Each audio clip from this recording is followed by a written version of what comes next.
নমস্কার, সুভদ্রা রান্নাঘরে আমার সকল দর্শক বন্ধুকে জানাই স্বাগত। আমি শিউলি। আজকে আমি আবার একটা নতুন রেসিপি নিয়ে এসেছি। সেটা হচ্ছে দই মাটন করব। আমি ভীষণ কম তেল মশলা দিয়ে রান্নাটা করব। তা প্রথমে আমি কড়া বসিয়ে দিয়েছি। আর কড়াতে তোমার জিরে কতগুলো, মরিচ, একটু শুকনো লঙ্কা আর একটু ধনে এই দিয়ে দিলাম। এগুলো আমি একটু ড্রাই রোস্ট করে নেব, করে নিয়ে গুঁড়ো করব। আমার মশলাটা ভাজা হয়ে গেছে। এবার আমি এটাকে ঢেলে নিচ্ছি একটা পাত্রে। আমি কড়াতে সর্ষের তেল দিচ্ছি। তেলটা গরম হোক। একটু গরম মশলা দিয়ে দিলাম, ছোট এলাচ দুটো, ছোট লবঙ্গ আর একটু দারচিনি।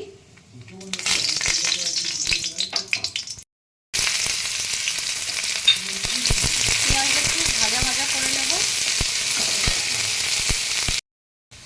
আমার পেঁয়াজটা ব্রাউন হয়ে গেছে, ভাজা ভাজা। এবার আমি রসুন আর আদা বাটা দিয়ে দিচ্ছি। এবার এটাকে ভালো করে একটু কষিয়ে নেব। এবার আমি সামান্য একটু হলুদ গুঁড়ো দিয়ে দিচ্ছি। মশলাটা আমার কষানো হয়েই গেছে, তেল ছাড়া শুরু করে দিয়েছে। আর একটু লবণ দিয়ে দিলাম,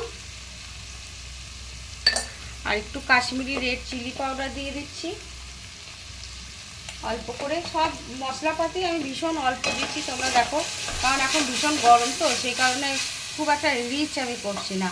আর আমার মাংসটাও খুব কম। আমি এই যে 4 পিস মাংস একদম ধুয়ে পরিষ্কার করে রেখেছি। আমার একজন খাবে, আমার হাজব্যান্ড। আমার ছেলে তো 2 দিন আগে, 1 সপ্তাহ হলো গল ব্লাডার স্টোন অপারেশন হয়েছে।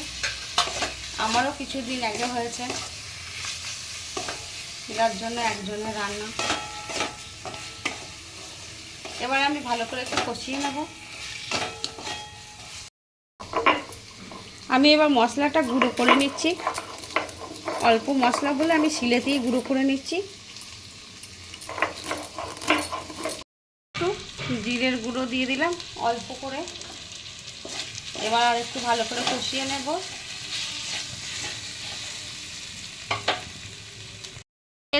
কিন্তু দেখো, খুব একদম পাউডারের মতো করিনি, একটু ইয়ে আছে, মানে ক্রাশ করার মতন একটু দিয়ে দিচ্ছি।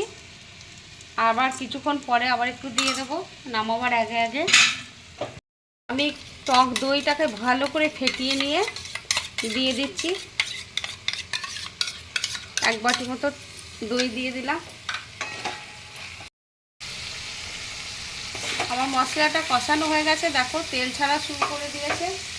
এবারে আমি 1 ফোঁটা চিনি দিয়ে দেবো, জাস্ট একটু চিনি দিয়ে দিলাম সামান্য। এবার একটু আমি বাটিটা ধুয়ে জলটা দিয়ে দিচ্ছি, আর একটু উষ্ণ গরম জল দিয়ে দেবো 1 কাপ মতো অল্প করে।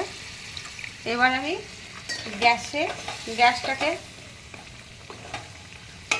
লো করে আস্তে আস্তে ঘন্টাখানিক এটাকে সিদ্ধ করতে দেব। তো চাপা দিয়ে দিচ্ছি। আমার প্রায় হয়েই এসছে, আর একটু গ্রেভিটা, মানে ঝোলটা মরবে, গ্রেভি হবে।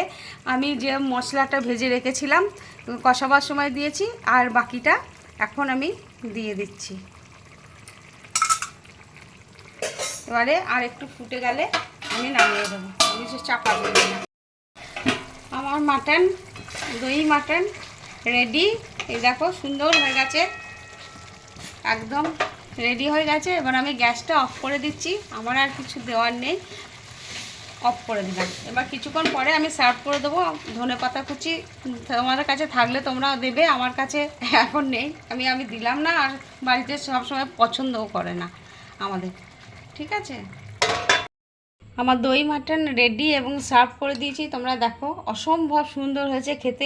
ওই যে মশলাটা আমি ভেজে দিয়েছিলাম ওই বেটে গুঁড়ো করে, তো ওই মশলাটার জন্য আরও সুন্দর ফ্লেভার আসছে, আর অসাধারণ টেস্ট হয়েছে। তোমরা এইভাবে একবার অবশ্যই বানাবে, বানিয়ে খেয়ে দেখবে এবং আমাকে কমেন্ট করে জানাবে তোমাদের কেমন লাগলো। তোমরা সবাই ভালো থাকবে, সুস্থ থাকবে। তোমাদের সকলকে অসংখ্য ধন্যবাদ, নমস্কার এবং অনেক অনেক ভালোবাসা।